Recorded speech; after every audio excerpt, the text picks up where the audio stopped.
Let's see. That looks promising. I think we I can might. hear it now. Awesome. Hey, we did it. We have sound now. Sorry for that, you guys. We had some technical difficulties, but it wouldn't be a WebEx seminar without some. So Exactly. we're gonna get started. Today we're gonna be talking about test anxiety. I'm Alyssa. I'm with Counseling Services. And I'm Colt, and I'm with Counseling Services. So just quick disclaimer, this is a psychoeducation seminar and it's hosted by Colt and myself. We are counseling psychology practicum students. We're both supervised by Mark Ream. He's an LPCS and the director of Counseling Services. We just want to let you guys know that this seminar is not intended to be used as psychiatric treatment. It's just purely educational and informational. Should you experience any emotional discomfort, please contact Counseling Services at the number listed here to inquire about maybe scheduling counseling if you need it, or the crisis helpline. That number is listed there if you need immediate assistance. And that crisis helpline is available 24 hours a day, 7 days a week, all 365 of the year. So get to know us. I'm Alyssa. I'm a counseling psychology practicum student. I conduct intakes as well as do individual and couples counseling. I am looking to obtain my LPC once I graduate this coming December. And my fun fact is that my breadsticks ate record at Olive Garden is 10. So I ate 10 breadsticks at my whole meal, which is pretty impressive. The whole meal too, that's you gotta throw that in there. So hi, I'm Colt Owen. I am all of the things that Alyssa just said. I am at the Counseling Center. I'm a practicum student. I conduct intakes as well as individuals and couples counseling. I'm looking to obtain my LPC once I graduate next May, so next semester. My fun fact, kind of piggybacking off of Alyssa, is my chicken wings eaten record is 50, and that's the bone-in chicken wings. We went to a place with my folks that had all you can eat, and I wanted to eat all I could. What flavor? They were Asian Zing from Buffalo Wild Wings. Yum. Very good. So starting off, talking about what is test anxiety? What is test anxiety? Geez, it's tough to speak today. It's a type of performance anxiety. So thinking about a performance anxiety on like anyone getting up in front of people also experience that kind of performance anxiety from time to time. So completing a task and the anxiety about completing that task well. So it's feeling anxious or nervous about an upcoming test or project or during the test. So we're going to talk about strategies how to kind of alleviate this anxiety through preparation. So feeling like you're amply prepared to take on, in this case, this test, helps alleviate that anxiety because you can fall back on, well, I know what's going to happen because I've prepared. And can lead to headaches, upset stomach, and other physical symptoms. So anxiety as a whole often can lead to these physiological symptoms. So leading up to this test, you're really anxious, your head starts to hurt, your stomach starts to hurt, you start thinking that maybe you're sick, when in reality it is probably just that anxiety due to that test, the upcoming test. It's pretty common and normal to feel nervous about a test or a project, but it can be detrimental and inhibit our functioning. So with this idea that, we're feeling these physiological symptoms, our stomach starts to hurt, our head hurts, maybe we're not able to focus as well.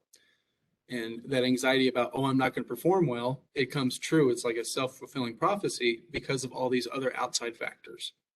So if we can control that anxiety, hopefully we can better control our performance and perform the way we want to. And again, we'll talk about some tips about how to do that going forward. So some of the things that cause it that I've hit on are fear of failure. So the fear of, oh, I'm not going to do as well as I want to. I'm not getting what I'm putting in. Like I'm not getting out what I'm putting in. A lack of preparation.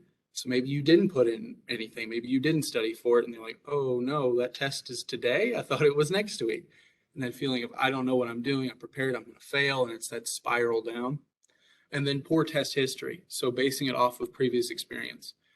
Maybe you have lacked preparation in the past and that's led to poor test performance. So you're like, oh, this is another test. I'm just going to do poorly, and you start to feel anxious about that. Okay, so how do we cope with this? how do you cope with this particular anxiety? Because this anxiety does different from other types of anxiety as well. So some ways that we can help ourselves prepare for this anxiety is we can be prepared. Just try to prepare yourself in the best way, whether that's studying, making flashcards, getting with other people, going to study groups. It could also mean getting good sleep. It could also mean preparing your body physically for that. Just being prepared is a great way to be able to combat that test anxiety. Establish a consistent pre-test routine. So every time you take a test, you do the same thing. You get there, maybe you get there 15 minutes early. Maybe you eat something specific before. Maybe you wear certain clothes.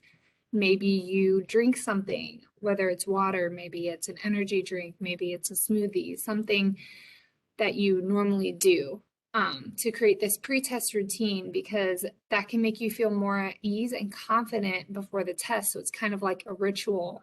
A lot of athletes have like rituals before they go play to kind of combat their anxiety before they play. And it kind of becomes a superstition. But if you get into this ritual, then you'll be able to more easily push down that anxiety that is coming up. Talk to your professor. So our professors are really good resources, I think, that we sometimes forget about when it comes to tests and anxiety, because we don't think of them as like, oh, well, they can't give me the answers to the test, so why would I talk to them? But your professor might have study tips. Maybe they have certain books that could help you prepare that's outside of the required books you have. They might be able to have study guides that can help you prepare for the test as well. Maybe you can go, if you have questions about their study guides, you can ask them like, hey, I wasn't sure on this one. Can you help me out with the answer? They also might be willing to help you study during those office hours. So every professor has office hours. Usually if you ask them like, hey, I was wanting to come in and maybe study with you a bit, most of your professors should be open to that. So don't be afraid to talk to your professor, especially tell them like, I'm feeling really anxious about this. So wondering if you could help me out. So you could do some relaxation / grounding techniques. So some of those are a little pleasant imagery. Imagine yourself in a pleasant place, some place that you feel comfortable in, like maybe it's your room, maybe it's by a stream, a lake, a beach, something like that. You can also do deep breathing techniques. So breathing through your stomach, like diaphragm breathing. If you have an Apple Watch, you can do guided breathing on your Apple Watch as well. Those can help. Grounding techniques, getting your mind off of like being nervous about this test. So that's what those are for, being able to get your mind off of that. Eat a good meal and drink water. So you never want to enter a test on an empty stomach. The last thing that you want is to have your stomach rumbling during your test, or just like not feeling good, not feeling hydrated. So drink plenty of water, make sure you're hydrated, make sure that you have food in your system, because that also is going to help your brain. So our brains need food.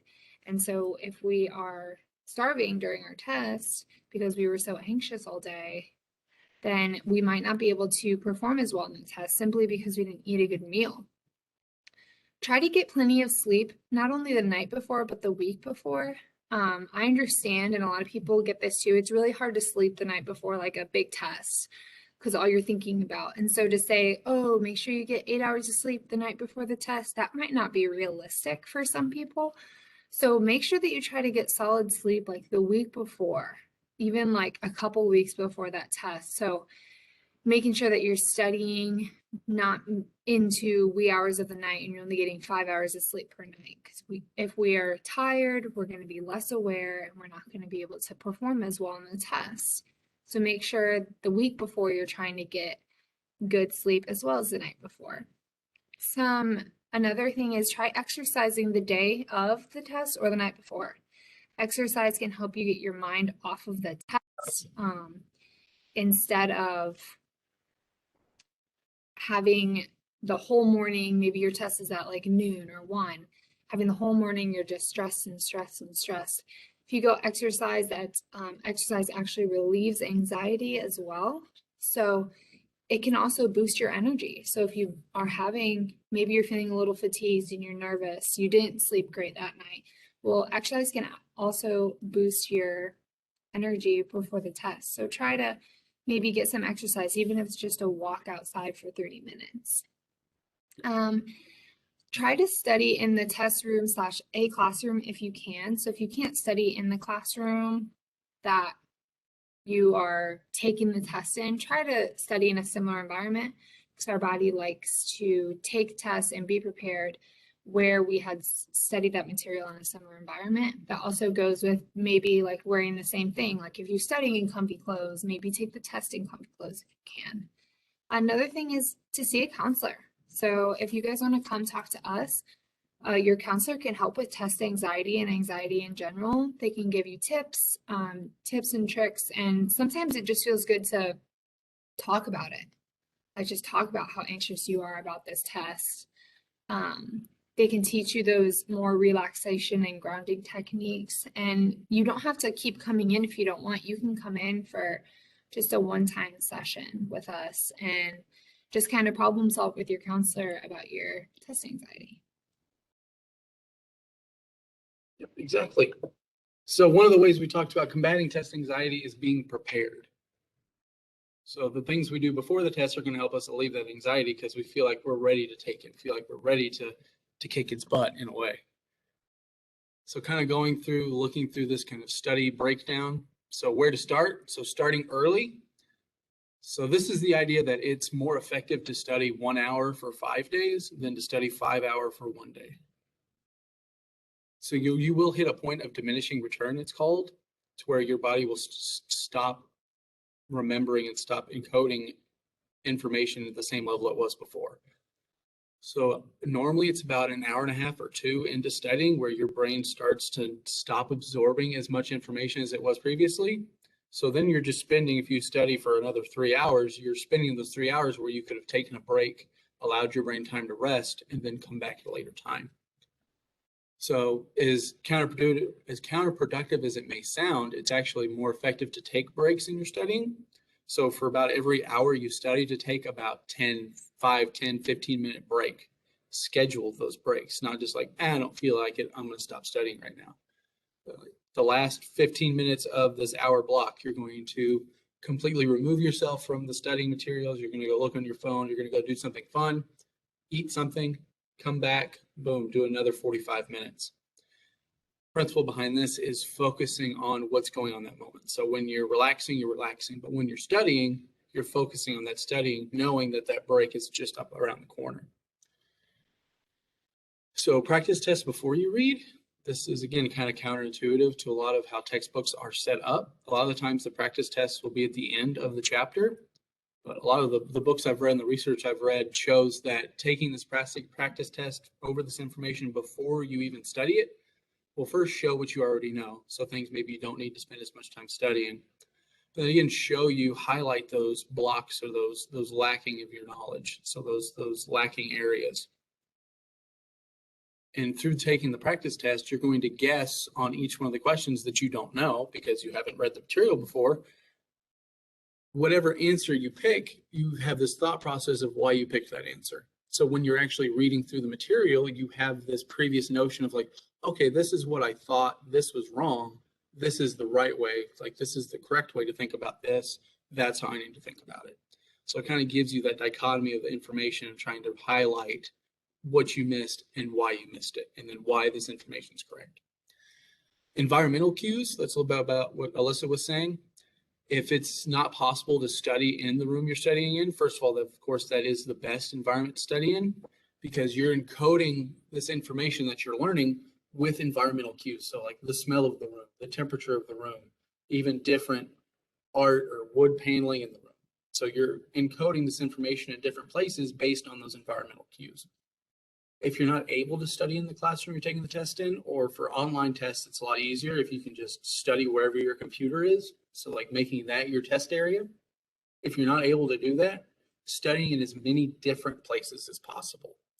So you're, again, encoding a lot of that information with these environmental cues, but you're encoding with just a bunch of different cues. So it's a lot easier to retrieve that information. So when I teach memory in the Gen Psych classes, I talk about putting these files in a bunch of different filing cabinets. So if it's in a bunch of different filing cabinets, it's easier to find where it is and retrieve it because it is in so many different places. Learning what works best for you. So implementing these tips, maybe you do better. Maybe you can study for about 2.5 hours consecutively and get as much out of it as you would for an hour. So being able to have a little bit longer session that comes from knowing yourself and practicing it. But again, this isn't possible if you don't start early. So starting at least a week out, if not 2 or 3 weeks out for studying for a big test. I know a lot of time the information doesn't get finished. The teacher will teach right up to the test day. Just because you don't have all the information doesn't mean you can't start studying the previous information you've learned. So going over your notes after class. And going over notes brings up one point that's not on the slide is simply going over your notes is not a very effective way to study because it creates what is called a fluency illusion. So this is the idea when you're reading something and you're like, oh, I knew that. Oh, I knew that. Because you have that cue, you have that visual cue of the answer right in front of you. And you're like, oh, I remember writing that. So I must remember that information. When you get to the test, though, you're not going to have as much sensory information. You're not going to have your answer right in front of you. You're going to have to recall that memory. So you need to be able to store it better. To be able to store it better, you need to be able to say what's on your notes without physically looking at your notes. So using your notes to supplement your studying. So if you can write out a concept on a blank piece of paper and then go back and use your notes to fill in any missing information from that blank piece of paper. So trying to study that kind of way. Limit marathon sessions, I talked about it. It's better to study 1 hour for 5 days than 5 hours for a single day. Cramming, it's called the final frontier. Cramming can be effective for some people in the fact that you could do well on a test if you crammed the night before. What is much more realistic is you could perform well on the test. That information, though, is going to be gone that next day. So it's like you scoop everything up in a colander. It's like the water is going to slowly drip out. So like that knowledge is going to slowly drip out versus if you take the time to study weeks in advance, you're going to encode that memory better into the long-term memory and be able to retrieve it for future tests. If you're actually using the information in your future career, which I hope you're using some of the things you learn in college in your future career, being able to have that information stored in a proper way makes it a lot easier to retrieve and makes studying worthwhile. Okay, so it's the test day. Let's talk some strategy for the day of the test because usually that's when our anxiety is going to be at our highest. Again, try to get a good night's sleep. The last thing you want on that test day is to feel exhausted and tired. If you are feeling a little bit anxious the night before, maybe if it's worked for you before, you can try taking some melatonin or drinking some like chamomile tea, some sleep tea you can get at Walmart or anything like that that just helps kind of you slowly go to sleep. If you've never taken melatonin before, I wouldn't suggest taking it the night before a test, just because if you're not sure how it affects you, I wouldn't take it the night before a test. But if it does help you, then yeah, go ahead. Maybe get some exercise the night before. Exercise can boost your energy, but it can also tire you out at the end of the day. So if you go do some weightlifting or cardio the night before, it can help tire you out as well. Maybe take a hot shower or bath before bed. That heat will be able to help you calm down and de-stress. So maybe try that or a little self-care night before the day of the test. Again, just like what Colt said, like do not cram. Give your mind and your brain time to relax before the test. You don't want to be going over notes for 3 hours before the test. Then you get to the test and your mind is just absolutely fried. Your brain's fried from studying. And sorry, the lights are out there. So just make sure that you don't cram. Give your mind and your brain time to relax. Maybe go over some notes the morning before, but take a break about an hour before the test so that you can go into there feeling fresh. Eat a good breakfast or lunch. So remember, We don't want to be hungry. We don't want to feel less energized. We want our brain to have some brain food. So eat a good breakfast or lunch, nothing too heavy, because usually it's kind of like Thanksgiving when we eat a lot and then we're like, oh, I need a nap now. So try to eat something substantial, but not too heavy. That's going to cause you to slump. Get to the testing room or the classroom early than you normally would. Plan early. You never know what's going to happen. Maybe something with the elevator is stuck, or maybe traffic's bad, or there's no parking, or something happens that you get held up. The last thing you want is to feel rushed and be late for your exam. Because when we feel rushed, we feel more anxiety. So just make sure that you plan at least like for 10 extra minutes to get to that room earlier than you normally would. So if you normally get there at 12:45, try to plan to get there at like 12:35. And then if you want, then you can go over some last minute flashcards or notes just really quickly as just a small review when you get there.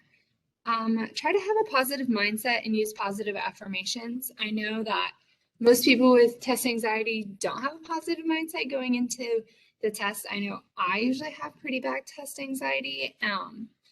And so most people are thinking, I'm not going to do well on this test. I'm not going to do well. But try to use those positive affirmations, even if you're not 100% sure that you believe them, still use them. It's kind of like, fake it till you make it. So you can say things like, you're smart, you studied for this, you know what you're doing, you're prepared, whatever works for you, whatever was going to get you motivated and make you feel good about yourself, kind of uplift that energy. Ask some other people too to give you some positive affirmations. I know a lot of your friends are going to be able to be like, you got this, you can do this, right? Like your friends usually do that. Maybe your family, somebody like be like, hey, hype me up for this test. I'm really nervous.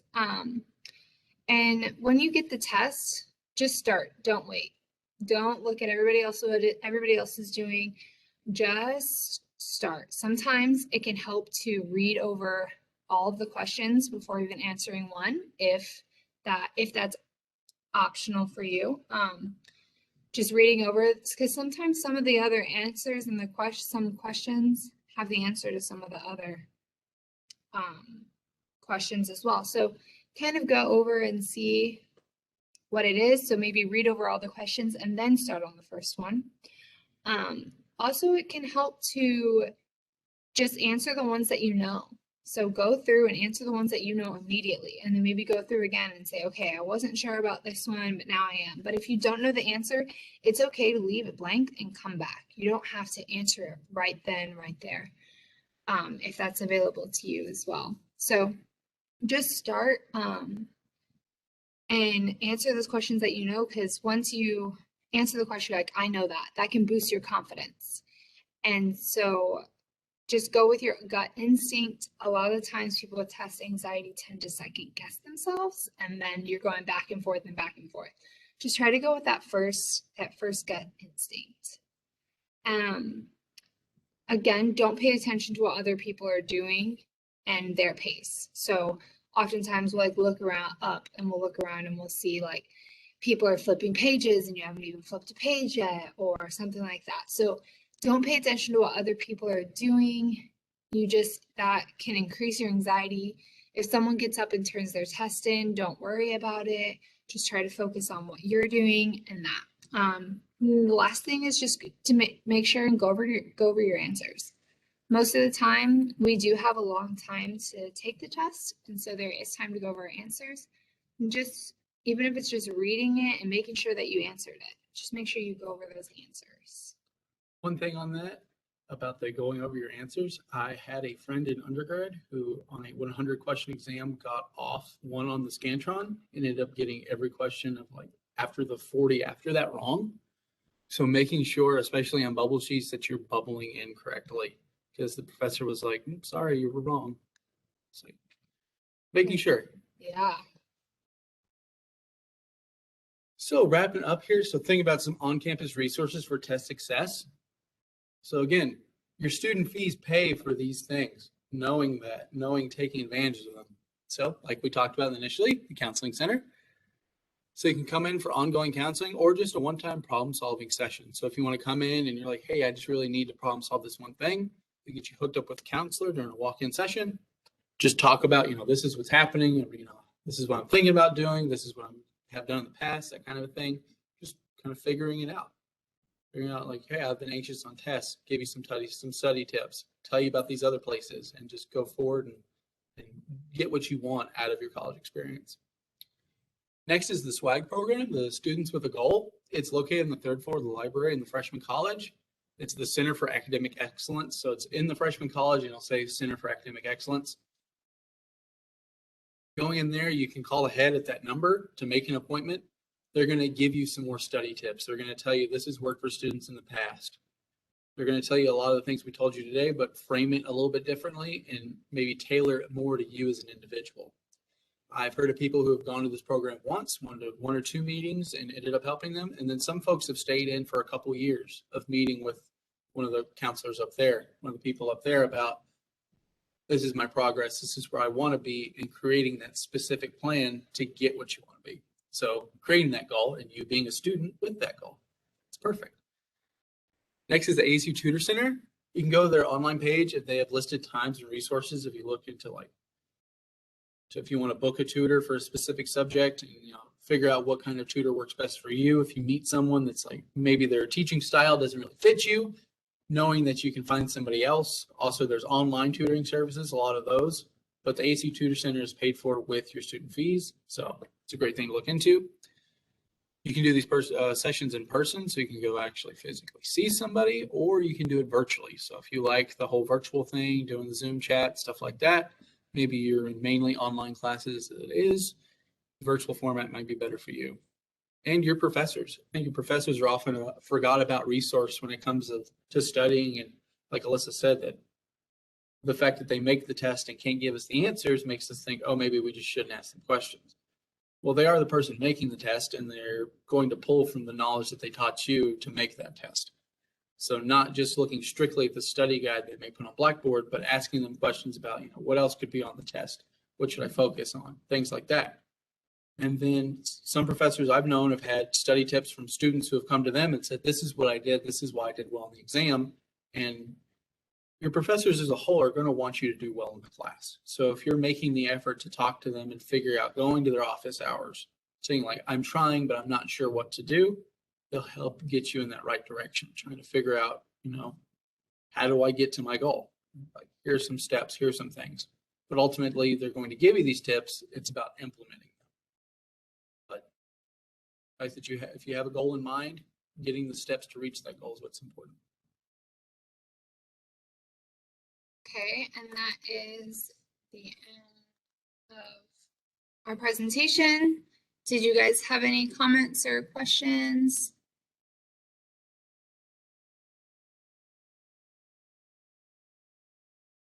Alrighty, well, I hope you guys enjoyed this short little seminar on test anxiety, and good luck to everybody on their finals and any presentations you have or anything like that.